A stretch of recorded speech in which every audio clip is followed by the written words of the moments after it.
Tina se je s fantom Rokom odpravila kampirat ob jezero.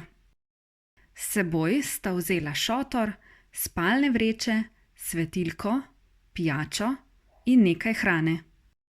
Ko sta prispela, je bilo sončno in toplo. Najprej sta postavila šotor. Ko je bil šotor postavljen, sta šla plavat v jezero. Zvečer sta si zakurila ogenj in si spekla meso in čevapčiče. Sedela sta ob ognju, gledala zvezde in poslušala škržate. Zjutraj sta si skuhala kavo, pospravila šotor in se odpravila proti domu. Res sta imela čudovit izlet, ki jima bo ostal v lepem spominu.